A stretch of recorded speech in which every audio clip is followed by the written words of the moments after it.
আমি এখন থাইল্যান্ডে আছি। আমার আসলে ভিডিও আপলোড দেওয়ার কোনো মুড নেই এবং আমার আসলে এই মুহূর্তে গায়ে অনেক জ্বর। তারপরেও কিছু কথা না বলে পারছি না। আপনারা জানেন শিক্ষা ব্যবস্থা নিয়ে আবার সমস্যা শুরু হয়েছে। আপনারা জানেন এনসিটিভির সামনে ঢাকা ইউনিভার্সিটির কিছু স্টুডেন্ট এবং তাদের মধ্যে হাতাহাতি পর্যায়ে চলে গিয়েছে আজকের একটা প্রোটেস্টে বা আন্দোলনে। আন্দোলনের বিষয়টা কি? বিষয় হচ্ছে আদিবাসী না উপজাতি। এখন একদিক থেকে বলা হচ্ছে যে এইগুলো সংঘাত হচ্ছে কোনো একটা অদৃশ্য শক্তি বা কোনো একটা ঢাকা ইউনিভার্সিটি স্টুডেন্টস, যেটা আমরা জানতে পেরেছি। আচ্ছা, তাহলে এটা দোষটা কার? আপনারা যখন পাঠ্য বই এর ভিতরে আপনারা কি ঢুকাচ্ছেন আমি বলি নাই, এই সংঘাতের আগে আমি বলি নাই যে পাঠ্য বইয়ের মধ্যে প্রবলেম আছে, এটা আমি বলি নাই। এটা আপনাদের মাথায় যায় নাই, শুনেন নাই, পুরো বাংলাদেশে ছড়াইছে, আপনাদের কোনো রিয়াকশন নাই কেন? ওই গল্প তো এখনো আছে।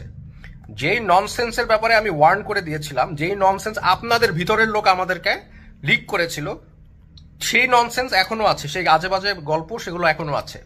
এর সাথে এখন আমরা দেখছি আরো জিনিস, আরো প্রবলেমেটিক জিনিস, আরো বিভক্তি করার মতো জিনিস পাঠ্য বইয়ের মধ্যে ঢুকানো হয়েছে।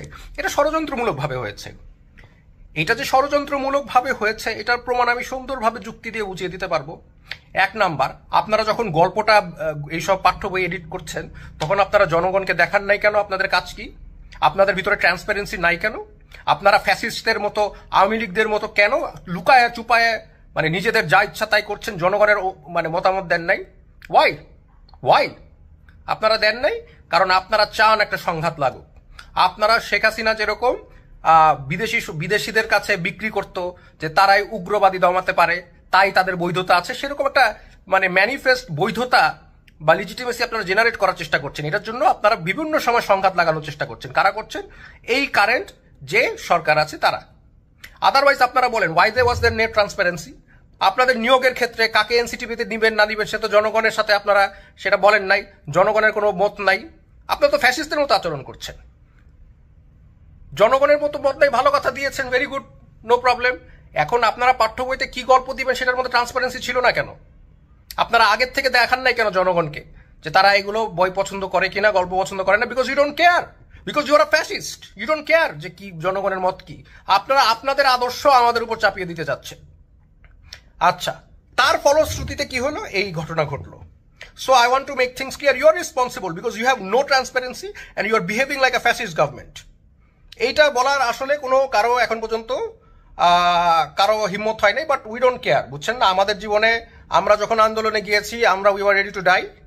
আমাদের জীবনের কোনো কখনোই ছিল না, মায়া ছিল না। আর বাংলাদেশে তো আমি ফার্স্ট কিছু করলাম ওই 24-এর। No, I was there in 2013, হেফাজতে আমি ছিলাম। I was there in 2015, I was there in 2018, I was there in 2021। বাংলাদেশের সকল সমস্যার মধ্যে আমি জীবন ঝুঁকি নিয়ে আমি সংগ্রাম করে এসেছি। আপনারা এখন আমাকে বুঝাইলে হবে? আপনি বলেন আপনারা যে আমিও উগ্রবাদী, এটা বিক্রি করেন, দেখেন জনগণ খায় কিনা। বলেন, কেউ খাবে না, বিকজ আপনার ফ্যাক্ট ইজ আপনাদের ভিতরে কোনো ট্রান্সপারেন্সি নাই। আপনারা চোরের মতো কাজ করেন। আপনাদের জনগণের মত আপনারা নেন না, আপনারা নিজের মত চাপিয়ে দেন। এটার সাথে কি কেউ দ্বিমত করবেন? আপনারা দ্বিমত করবেন? তাহলে যদি দ্বিমত করেন প্রমাণ দেখান। আপনারা কেন পাঠ্য বই ছাপানোর আগে আপনারা কেন জনগণের সামনে গল্পগুলো দিলেন না? যদি দিতেন তাহলে কথা হইতো, ডিসকাশন হইতো এবং বৈঠকের মাধ্যমে সমস্যার সমাধান হয়ে যেত, ইন্টেলেকচুয়াল ডিসকাশন হইতো। আপনারা সেটা করতে দেন নাই, ঠাস করে ঢুকাই দিচ্ছেন যা ইচ্ছা তাই আপনাদের মনে আসছে। তা আপনারা একটা বৈষম্যবাদী সরকার।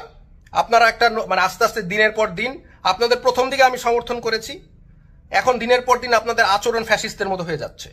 হ্যাঁ, এটাই হচ্ছে বাস্তবতা। আপনারা যদি এটার সাথে একমত না হন তাহলে আপনাকে এক্সপ্লেন করেন যে কিভাবে ট্রান্সপারেন্সি ছাড়া এবং কিভাবে ইচ্ছাকৃতভাবে সংঘাতের দিকে এই সরকার আমাদের জনগণকে নিয়ে যাচ্ছে।